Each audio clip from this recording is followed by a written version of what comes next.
Radhe Radhe. Welcome to my channel Laddu Gopal की सेवा ज्ञान भक्ति। कैसे आप सभी लोग, आशा रखती हूँ अच्छे होंगे। आज का जो वीडियो है हमारा वैशाख पूर्णिमा पर है, यानी कि स्नान दान पूरा महीना इसी में गया है भगवान का नाम जाप करने में। अब है आखिरी के ये 5 दिन, यानी कि कल थी मोहिनी एकादशी, और मोहिनी एकादशी से जो 5 दिन होते हैं ये महत्वपूर्ण होते हैं। इसमें हम लोग दान धर्म दीपदान सब कुछ करते हैं, भगवान का नाम जाप करते हैं, और इन 5 दिनों में हमें पूरे वैशाख के महीने का जो पुण्य है वो अर्जित करने का अवसर मिलता है। तो वैशाख की पूर्णिमा जो है कितनी तारीख को है, क्या करना है क्या नहीं करना है, दान में क्या करना है, ये सब हम इस वीडियो में जानने वाले हैं। तो ये जो वैशाख की पूर्णिमा है, इसका व्रत और स्नान दान वैशाख महीने की शुक्ल पक्ष की पूर्णिमा तिथि को होता है ना। तो इस बार वैशाख पूर्णिमा का जो व्रत है, स्नान और दान एक ही दिन होगा, और पूर्णिमा के दिन होगा, बुद्ध पूर्णिमा के दिन। लेकिन जो दीपदान है और स्नान है आप वो ये 5 दिन कर सकते हैं। जिन्होंने वैशाख स्नान नहीं किया है वो ये आखिरी के 5 दिन कर सकते हैं। कई बार ये 2 दिन होता है, पूर्णिमा व्रत पहले और स्नान दान दूसरे दिन भी होता है। तो वैशाख पूर्णिमा व्रत पर दिन में सत्यनारायण भगवान की व्रत कथा कर सकते हैं आप, और रात्रि में आप कीर्तन और चंद्रमा प्रदोष काल में माता लक्ष्मी की पूजा कर सकते हैं। वहीं पर वैशाख पूर्णिमा तिथि में स्नान और दान का बहुत विधान है, इससे पुण्य की प्राप्ति होती है। और इस बार वैशाख पूर्णिमा का जो अवसर है उस पर बहुत अच्छा योग भी बन रहा है। काशी के जो पंडित जी हैं उन्होंने भी बताया है, और वैशाख पूर्णिमा का भी चलो वो जान लेते हैं हम लोग। 11 मई के दिन रविवार को रात 8:01 पर पूर्णिमा की तिथि लगेगी। ऐसे में जो पूर्णिमा की सही तिथि है वो है 12 मई को, ठीक है। और 12 मई को 10:25 पर समाप्त भी हो जाएगी। तो व्रत स्नान दान के लिए उदय तिथि जो है वो मैं आपको बता चुकी हूँ, 12 मई है। 12 मई को बुद्ध पूर्णिमा है, और इसी पूर्णिमा के दिन अगर आपके आसपास में गंगा सागर है तो आप गंगा स्नान के लिए जा सकते हैं, या पुष्कर के आसपास रहते हैं वहाँ जा सकते हैं। कोई भी आपके आसपास नदी बहती है आप वहाँ जा कर के स्नान कर सकते हैं। जो लोग वैशाख स्नान कर रहे हैं वो पूर्णिमा के चांद को देख करके, अर्घ्य देख करके भोजन करेंगे। तो चंद्रमा से जुड़ी बहुत सारी चीज़ें हैं, और वृक्षों से जुड़ी बहुत सारी चीज़ें, जैसे पीपल के वृक्ष की, तुलसी वृक्ष और जो केले का वृक्ष पौधा है, और जैसे कि शमी का पौधा हुआ, आंवले का वृक्ष हुआ, जिसमें दीपदान आप लोग कर रहे हैं या नहीं भी कर रहे हैं तो इन 5 दिनों में आप कर सकते हो।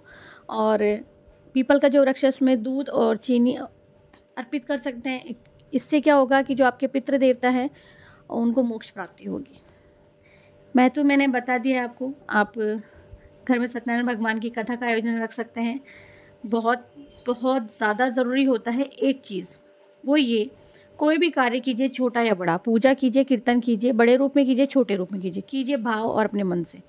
किसी के कहने से, किसी को देखा देखी कि बिल्कुल नहीं करनी चाहिए। जो आपका मन का है, जो भगवान करवाए आपसे, वही सब कुछ करें, क्योंकि ईश्वर की इच्छा के विरुद्ध तो कुछ भी नहीं होता है। तो कभी भी जब हम लोग घर में कोई भी पूजा वगैरह का आयोजन रखते हैं तो उसमें सभी की सहमति, सभी का साथ और आज्ञा, ये सब कुछ ज़रूरी होता है। तो जितना हो सके पूजा के अंदर, भगवान की पूजा के अंदर पूरे परिवार का होना ज़रूरी होता है। तो पूरा परिवार पूजा करें। महीने की जो अंतिम 3 दिन हैं 10, 11, 12 पूजा पाठ और दान पुण्य के लिए बहुत शुभ माने जाते हैं, और इन दिनों में स्नान दान व्रत पूजा खूब जम के करना चाहिए। पुराण के अनुसार, वैष्णव खंड के अनुसार वैशाख मास की जो अंतिम 3 तिथियां हैं अक्षय पुण्य फल देने वाली हैं, सभी पापों का नाश करने वाली हैं, इसीलिए इन्हें पुष्करणी कहा गया है। आप भगवद गीता का पाठ कीजिए, कहते हैं कि अश्वमेध यज्ञ के समान फल मिलता है। विष्णु सहस्त्र नाम पाठ कीजिए। भागवत शास्त्र के अनुसार अगर आप देखेंगे तो इससे पापों की मुक्ति मिलती है। दान में अगर आप कर रहे हैं तो चप्पल जूते का दान, जल का दान, अन्न का दान, वस्त्र का दान किसी भी ज़रूरतमंद को कर सकते हैं। तुलसी की पूजा करें, तुलसी के पौधे में हल्दी, गुड़, चने की दाल और केले के वृक्ष की पूजा करें। इस सबको अर्पित करके कहते हैं कि ये जो पूर्णिमा है इस पर भगवान विष्णु के साथ में लक्ष्मी जी की पूजा अवश्य करनी चाहिए। तो देखिए, कोई भी तिथि हो, कोई भी तिथि भगवान की, जिस भगवान की आप पूजा कर रहे हैं उन भगवान के साथ में अगर जोड़ा है तो उसकी पूजा अवश्य करनी चाहिए। जैसे कि कृष्ण की जन्माष्टमी है तो हम राधा कृष्ण दोनों की पूजा करें, और कोई भी तिथि ऐसी आ रही है जैसे विष्णु भगवान की है या शिव जी की है, किसी भी देवी देवता की, अगर वो जोड़े के रूप में है तो आपको जोड़े के साथ में ही पूजा करनी है। ठीक है, जोड़े वाले मंदिर में जाकर दान पुण्य करना है, वहाँ पूजा करनी है। अगर आप आजकल तो घर घर में मंदिर है तो आप घर में भी अपने मंदिर में पूजा कर सकते हैं। वैशाख महीने के शुक्ल पक्ष की जो एकादशी तिथि है, इसी दिन समुद्र मंथन हुआ था और आप सबको पता है कल मोहिनी एकादशी आकर के गई है और उसी दिन समुद्र मंथन से अमृत प्रकट हुआ था और द्वादशी को भगवान विष्णु ने उनकी रक्षा की थी और त्रयोदशी के दिन भगवान ने देवताओं को अमृत पिलाया था।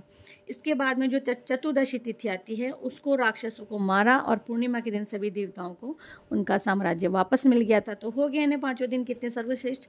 इसीलिए देवताओं ने संतुष्ट होकर भगवान, मतलब कि ये जो वैशाख का महीना है, ये शुक्ल पक्ष की जो आखिरी 3 तिथि है, इन्हें वरदान दिया था। इनमें से जो आखिरी 3 दिन है इनको बहुत शुभ माना गया है, पवित्र माना गया है। जैसे कि 10, 11 और 12 मई है, ये बहुत शुभ हैं, पवित्र हैं। स्नान दान व्रत सभी के लिए। पूरा वैशाख के महीने में जो नहीं किया वो आप इन 3 महीनों में कर सकते हैं। और स्कंद पुराण का जो वैष्णव खंड है उसे पढ़ लीजिएगा। वैशाख मास की जो आखिरी 3 तिथियाँ उसके बारे में आपको वहाँ जानकारी मिल जाएगी। और भगवान के 3 अवतार हुए थे ग्रंथों के अनुसार। अगर आप देखेंगे तो त्रयोदशी को नरसिंह जी का, चतुर्दशी को कूर्म जयंती मनाई जाती है और पूर्णिमा को भगवान बुद्ध का। तो इन अंतिम जो 3 दिन हैं और 5 दिन का जो आप स्नान कर रहे हैं ये महत्वपूर्ण है। बस इसी को ध्यान रखिए, वैशाख स्नान आपने भले किसी भी कारण से नहीं किया हो, लेकिन ये आखिरी के दिन पूजा कर लें तो शुभ प्रभाव ही मिलता है, हमें सुख समृद्धि ही मिलती है। देखिए, कोई भी पूजा हम करते हैं तो ईश्वर, हमारे ईश्वर जो हमें सब कुछ देते हैं, तो हम लोग पूजा करते हैं, हमें उसका फल भी मिलता है। नाम जाप करते हैं उसका फल भी मिलता है और उनका स्मरण करते हैं तो भी हमें फल मिलता है। क्या करना है इन दिनों में? कुछ नहीं, भगवद गीता का पाठ करें, विष्णु सहस्त्रनाम का पाठ करें, नाम जाप करें, अनंत अनंत गुना फल मिलता है। और भगवान विष्णु का दूध और जल से अभिषेक करें, पंचमित अभिषेक भी आप कर सकते हैं। और हम सबको बैकुंठ धाम मिले, हम सब बस यही चाहते हैं। वैशाख के जो आखिरी 3 दिन है इसमें अगर आप भगवद गीता नहीं करवा सकते हो, घर में खुद से अकेले से भगवद गीता का जो है श्रवण और कर सकते हैं और खुद से बोल भी सकते हैं। देखिए, कोई भी पूजा, मैंने जैसे कि बताया था, परिवार का ज़रूरी होता है बैठना। तो अगर आपके घर में बुजुर्ग हैं तो उन्हें भगवद गीता का पाठ ज़रूर से सुनाएं। कहा जाता है कि जो आखिरी के 5 दिन हैं इनमें आप पंचाभिषेक जरूर करें, यानी कि सबसे पहले एक लोटा जल यमराज जी को अर्पित ज़रूर से करना चाहिए। आपको वैशाख महीने के जो पंचाभिषेक का जो फल है ना वो मिलेगा। यमराज को यानी श्री हरि से वरदान मिला हुआ है, वैशाख के मास में उनकी पूजा के बगैर कोई पुण्य प्राप्त नहीं कर सकता, ऐसा वरदान मिला है। और ये जो जल होता है ये दक्षिण दिशा की तरफ मुँह करके और कुछ बूंदे आप लोटे में गंगा जल की मिला करके ओम यम देवाय नमः के नाम से आप जाप करते हुए अर्पित कर सकते हैं। ठीक है, यमराज देवता को। और सूर्योदय से पहले उठ करके स्नान करना होता है। ये जो 5 दिन हैं इनमें, अब कोई बात नहीं, एकादशी को तो सबने जल्दी स्नान किया ही किया होगा, तो एकादशी के अगले दिन भी, उससे अगले दिन भी, आखिरी के 3 दिन भी पवित्र नदी में जाकर के स्नान आप कर सकते हैं। जैसा कि मैंने कहा था, नदियाँ नहीं, आप घर में ही बाल्टी में कुछ बूंदे गंगा जल की मिला लें और फिर आप स्नान कर लें, बस हो गया। इसके अलावा तो कुछ ही नहीं, ज़रूरी नहीं है कि हम लोग वहाँ जा कर के ही करें। आप कहें कि बहुत दूर है, हमारे आसपास में नहीं है, तो घर में ही कर लें।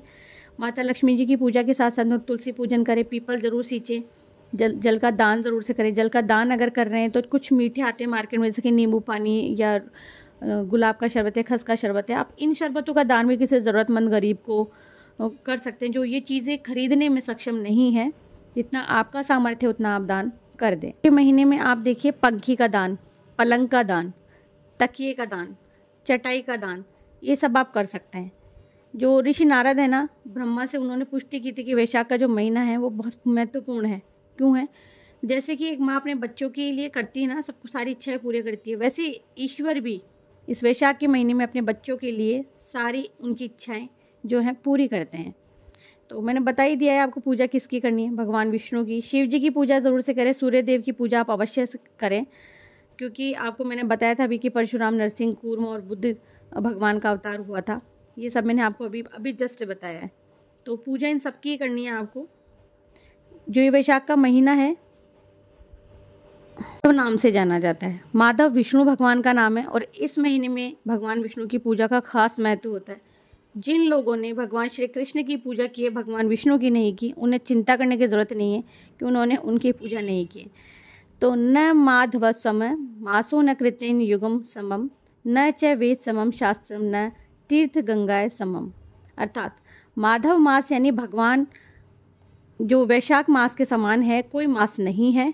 अर्थात जो माधव मास है, वैशाख मास के समान कोई भी महीना नहीं बताया गया है। सतयुग के समान कोई युग नहीं बताया गया और वेदों के समान कोई शास्त्र नहीं बताया गया है और गंगा जी के समान कोई तीर्थ नहीं। इस महीने के दौरान आपको ओम माधवाय नमः का मंत्र का जाप करना है। ज़्यादा ना सही 11 बार आप जरूर से जाप करें। साथ में भगवान विष्णु के केशव, हरि, गोविंद और त्रिविक्रम, पद्मनाभ, मधुसूदन, अच्युत और ऋषिकेश नाम का जाप आप जरूर करें। अमावस्या और पूर्णिमा दोनों ही तिथियां पड़ी है, तो पितरों के लिए तर्पण आपने किया ही होगा। नहीं किया है तो पूर्णिमा पड़ रही है, तर्पण और पिंडदान जरूर से करें। पितृदोष समाप्त होता है। पितरों की आत्म शांति के लिए तर्पण उपवास किया जाता है। किसी गरीब व्यक्ति को आप पितृस्वरूप मान करके दक्षिणा दे सकते हैं, वस्त्र अर्पित कर सकते हैं, उन्हें भोजन करवा सकते हैं। ये ज़रूर से करें। ग्रह दोष के लिए भी ये महीना बहुत माना जाता है। तो अमावस्या के दिन पीपल के पेड़ में आपने पूजा की होगी, नहीं की है तो पूर्णिमा पर ज़रूर से करें।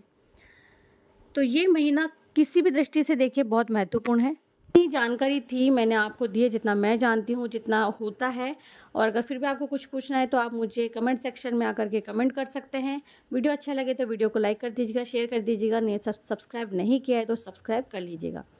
मैं मिलती हूँ नेक्स्ट वीडियो में, तब तक के लिए हरे कृष्णा, राधे राधे। आप सभी को वैशाख पूर्णिमा की ढेरों शुभकामनाएं। हरे कृष्ण।